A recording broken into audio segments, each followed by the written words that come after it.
घर में दरिद्रता कैसे आती है, वे कौन से 9 आदतें हैं जो हमें छोड़ना चाहिए जिससे हमारे घर में सुख शांति बनी रहे।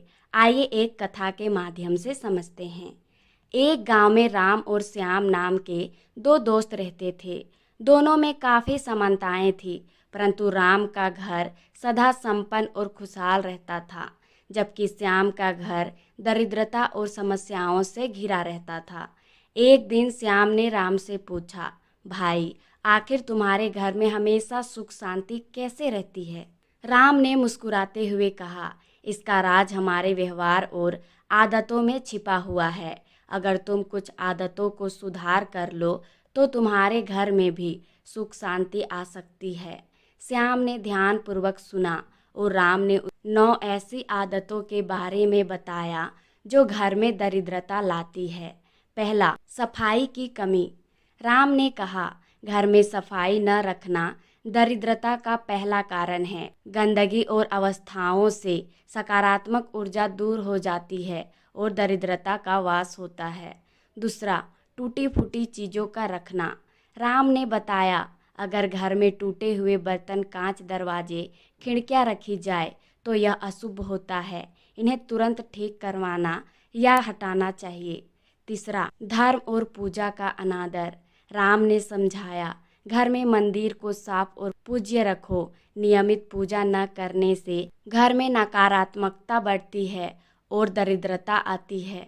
चौथा, झूठ और धोखा देना। झूठ और धोखा देने से धन नहीं बढ़ता, बल्कि समस्याएं और दरिद्रता आती है। सत्यनिष्ठा और ईमानदारी अपनाओ। पांचवा, बेवजह का खर्चा। बेवजह खर्चे की आदत से बचो। फिजूल खर्ची से धन की कमी हो जाती है और दरिद्रता का सामना करना पड़ता है। छठा, अतिथि सत्कार की कमी। राम ने कहा, अतिथि देवो भव को अपनाओ। अतिथियों का उचित सत्कार न करने से घर की लक्ष्मी रुष्ट हो जाती है और दरिद्रता आती है। सातवां, अपशब्दों का प्रयोग। राम ने बताया, घर में अपशब्दों का प्रयोग और झगड़ा करने से नकारात्मकता बढ़ती है और शांति सौहार्द बनाए रखें। आठवां, अज्ञानी बनना। राम ने समझाया, ज्ञान और शिक्षा को अनदेखा करने से विकास रुकता है और दरिद्रता बढ़ती है। सीखने की आदत बनाए रखो। नौवां, कुचक्र और छल।